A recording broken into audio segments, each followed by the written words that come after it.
इस समय हमारे साथ विनोद ओझा इस समय जुड़ चुके हैं ब्यूरो चीफ महाराष्ट्र के। और ज्यादा जानकारी के लिए विनोद, जिस तरीके की खबरें निकलकर सामने आ रही है, महाराष्ट्र की सरकार में पूरी तरीके से हलचल मची हुई है, क्योंकि एकनाथ शिंदे इस समय सूरत में हैं। 22 विधायक बताए जा रहे हैं, वो भी उनके साथ में सूरत में हैं। संपर्क करने की कोशिश की जा रही है, संपर्क किसी से भी नहीं हो पा रहा है।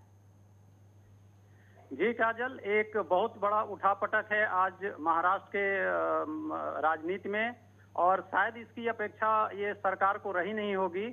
और अभी जो भी सूरत, मुंबई और दिल्ली में चीजें चल रही है वो बहुत ही अपेक्षित इन लोगों को नहीं था। बहुत सारे विधायक हैं जो सूरत में जाकर बैठे हुए हैं, बीजेपी के संपर्क में हैं, और ये कहा जा सकता है कि बीजेपी के संरक्षण में भी है।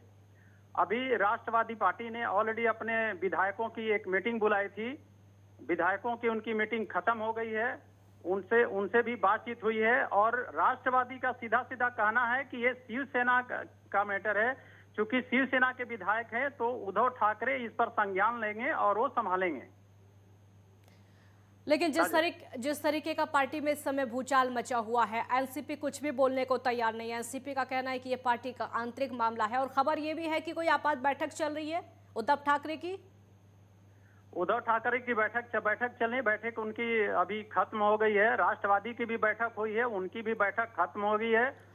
राष्ट्रवादी और उद्धव ठाकरे का शिवसेना सब लोग अपने डैमेज कंट्रोल में लगे हुए हैं, लेकिन बहुत कुछ रास्ता दिखते नजर नहीं आ रहा है। डैमेज कंट्रोल की कोशिश लगातार की जा रही है। ये महाराष्ट्र की जो सरकार है वहां पर डैमेज कंट्रोल की कोशिश की जा रही है। लेकिन वही हम दूसरी तरफ देखें तो बीजेपी में भी बैठकों का दौर चल रहा है। अमित शाह, जेपी नड्डा। काजल, दिल्ली में भी बैठकों का दौर चल रहा है, सूरत में भी चल रहा है। और ऐसा हुआ है कि जो एकनाथ शिंदे के कुछ लोग थे, जो उनके एक दो विधायक हैं, उनके विश्वास पात्र हैं, वो उद्धव ठाकरे को मिलने के लिए आए थे। और ऐसे ही उद्धव ठाकरे के तरफ से भी कोशिश की जा रही है कि एकनाथ शिंदे से बातचीत किया जाए।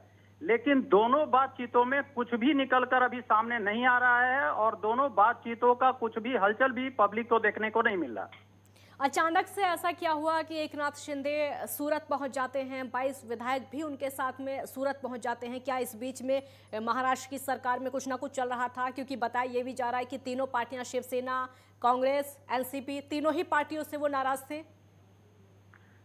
काजल, ये अचानक से नहीं हुआ है, ये गतिविधि बहुत पहले से चल रही है। एकनाथ शिंदे पहले से नाराज चल रहे थे, और कुछ ऐसा भी सुनने में आया था कि मंत्रालय में कुछ कामकाज को लेकर वो नाराज थे, और जिसकी वजह से वो उद्धव सरकार के साथ में बहुत कंफर्टेबल अपने को महसूस नहीं कर रहे थे। कल जो एमएलसी का चुनाव हुआ उसमें भी बहुत सारी चीजें उठकर आई थी, उसमें भी देखने को मिला था। तो ये अचानक नहीं हुआ है। हाँ, ये जरूर हुआ है कि आज सुबह में जो चीजें दिखाई थी वो अचानक थी, और ये उद्धव ठाकरे और शरद पवार को शायद इसकी अपेक्षा नहीं रही होगी। बहुत शुक्रिया आपका इस पूरी जानकारी के लिए, बहुत बहुत शुक्रिया इस पूरी जानकारी